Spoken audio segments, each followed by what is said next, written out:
Let's go step by step and make this surrealist poster design in Photoshop. So I've pulled a few images from unsplash.com. We're gonna start with, this is kind of our main image of this spaceman looking out. I'm gonna size this up and just make sure the whole thing is centered. So something about there feels right to me. And now because we're gonna be placing a window kind of in the background behind this subject, let's mask out just the subject. So I'm gonna hit W for my quick selection tool. And then up here at the top, you can click select subject. That'll create a dotted line mask around our subject. And you can go to select and mask and just kind of do some rough cutting out settings. So I always like to give a little bit of smart radius, some smoothness for the edges, and then I try to up the contrast a little bit and bring down the edge. So we'll output this to a layer mask, and I'm just going to duplicate this layer so we still have the background. Holding Option, you can click and drag a layer in the layers panel and that'll duplicate it. We can delete this layer mask from this layer. So right now we have a layer with our guy and a layer with the rest of the background. Now let's add in this window image.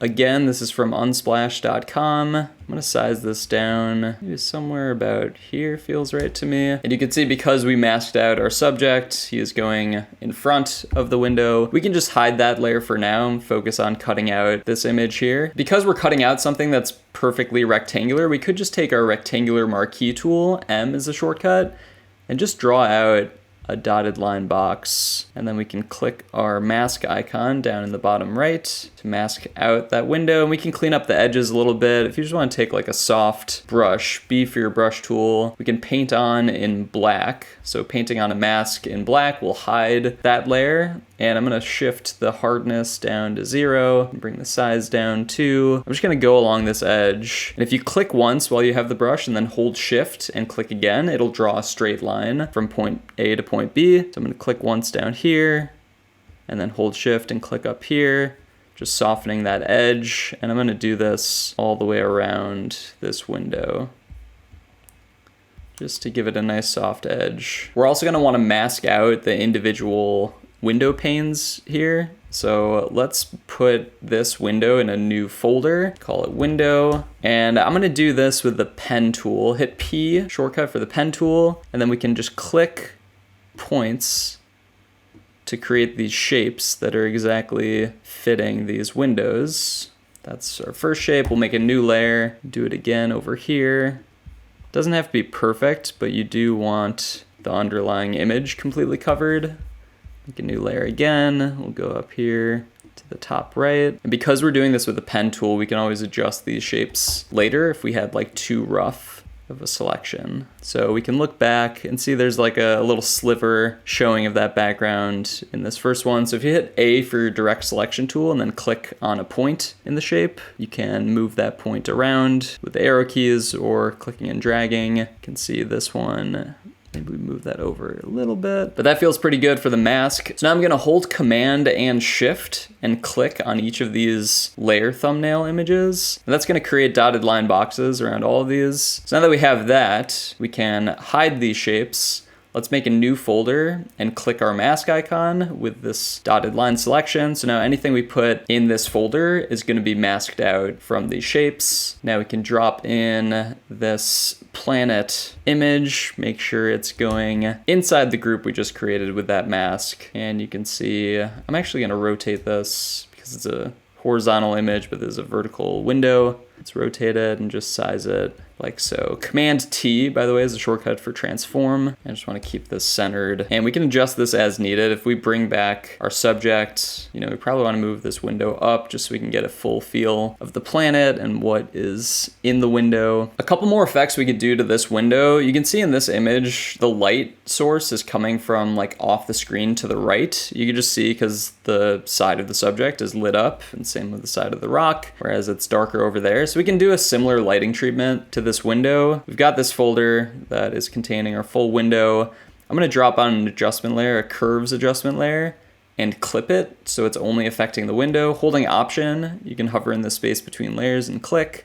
So now anything we do to this curves layer, it's only gonna affect this window. So we can really crank up the brightness here. And then I'm gonna invert this mask. Command I is a shortcut to do that. And now with a white brush, we can paint on this black mask and just reveal the parts that we want the light hitting. So really just like this right side and maybe top right corner specifically. We can also put an inner shadow along this whole thing. So if you go to your window folder, go to your effects and go to the inner shadow, you can see it kind of makes it feel like it's almost cut out of the sky background. You can see before and after. Another thing we can do with the window is just tweak the color slightly. We've got a gray window right here. It doesn't really match with the color scheme and the rest of the design, which I'm okay with. I think for these surrealist designs, you can have like a good level of stark contrast like that. But just if we wanted the color scheme to get a little bit closer, a little bit warmer to this like orange tone, we can drop a selective color adjustment layer on top, and I'm gonna go to the neutrals and just go down with the cyan a little bit and maybe up with the yellow, ever so slightly shifting this gray to like a warmer tone. So now we're gonna add some text at the top of the poster. I'm gonna move this whole thing down a little bit just to make some room. So let's select all of our layers just by holding shift and clicking the layers panel and just dragging this down to about there. I'm gonna use like a 2-box margin on the top and bottom, so just pulling up my grids, Command apostrophe is a shortcut. I'm gonna make sure this like 2-box margin is reflecting the horizon line down at the bottom. And then we can also see like 2 boxes from the top. That's where we're gonna position our text. So let's make a new layer on top of everything. Hit T for your type tool. And I'm gonna click once at the top and we're just gonna type out Frontier. This font we're using is called Pincoya Black. We'll hit the check mark. I think I wanna make this a little bit bigger. And we'll center this on the canvas by hitting Command A to select the whole screen. And then with the move tool selected, you can click this center justify icon at the top, make sure everything's centered. And we're gonna duplicate this text layer. Command J is a shortcut. Move it up,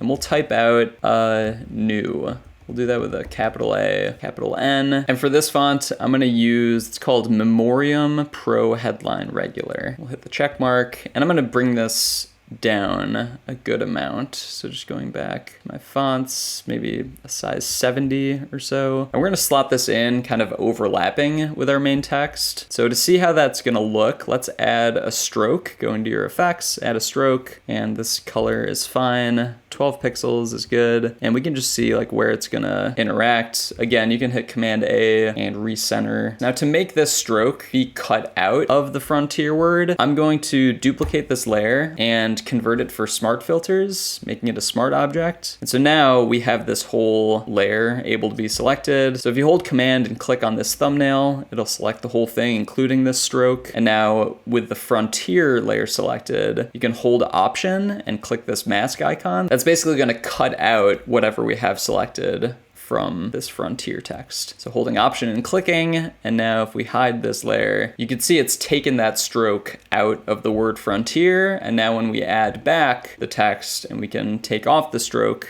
just dragging the effects into the trash, you can see it has this kind of like transparent stroke effect. Now I do feel like this font gets really thin in certain places. I wish they had a bolder version, but we're gonna make it like artificially a little bit bolder. So let's hit Command J to duplicate just this anew text. And I think we can nudge it over once to the left. Let's hit Command J again. Maybe we hit it once to the right as well, just so it's a little bit easier to read. And now we can check our margins again just by selecting all of our text there. Let's group it into a folder and call it text. And bringing up our grids, we can see, just make sure we're lining it up with that 2-box margin. And I kind of like the idea of just keeping it completely even with this grid line as well. This spacing all feels great. Time for some finishing effects. And we're gonna do that all in Camera Raw filter. So let's make a new layer. Now if we hit Command Option Shift E, that's going to apply this image as we're looking at it onto its own layer. Now we can go up to Filter, Convert for Smart Filters, and then Filter, Camera Raw filter. Now this is basically Lightroom. This is gonna allow us to edit the photo, edit the colors as we see fit. So let's go through some of these settings. I'm gonna lower the contrast and just give it like a slightly flatter look. I'm also gonna bring down the highlights, maybe up the shadows. So it just feels like it kind of has this like neutral wash over the whole thing. Now for the effects, I do wanna bring more color into the background. So I kind of wanna up the dehaze, just so we have more color to play with. Now the clarity I like to bring down in these types of posters, just so it gives it this like dreamy glow. Texture we can maybe boost slightly, but I definitely wanna keep that clarity down. And while you're working in Camera Raw filter, you can always hit the backslash key to see it before and after, just see what your progress has been. I'm also gonna add some grain while we're in these effects. I do want to go into detail and reduce the noise because similar to clarity, it just kind of gives it this like smooth dreamier feel versus if you have like very harsh edges and harsh sharpness. So let's keep that noise reduction boosted. Still having grain over the whole thing, so we have this consistent feel. Now going into the color mixer, this is where we're really gonna tweak these colors. It's kind of common to have like a teal and orange color scheme, so let's lean into that. If you go to the hue, I'm gonna change these blues to more of like a teal or almost like a turquoise. You could also saturate them a little bit more just by bumping up saturation, maybe the aquas too, like that. And we can see with the oranges, if we mess with the hue, we can make it like a little bit redder or a little bit more yellow. I think something leaning towards the red feels better to me, but I do think it's maybe a little saturated. So let's reduce the saturation on the oranges, keeping those blues and aquas popping. I think with the colors, just overall, maybe we want to saturate them slightly more. You can always play with the temperature too, like if you want something more warm or cooler. Color grading is another area you can play with. If you want to play with the shadows and the highlights, maybe we take the shadows towards more of a cyan, midtones. You know, I don't want to play with these too much because I like where we're at, but just showing you another option. So we'll hit OK and stop there. That is our finished surrealist poster design. I really like this concept. It's pretty minimal. I think anytime you go with like two different sky concepts where you have like a space background and then a more traditional just sky and clouds, that contrast is kind of why this type of poster works. Let me know if you have any questions about this specific poster or just this style as a whole. I've been doing a deep dive on surrealism over the past week. I've really enjoyed where that's been taking me. It's not really a style that I've tried out before. So let me know what you think. I appreciate you watching as always, and I'll see you in the next one.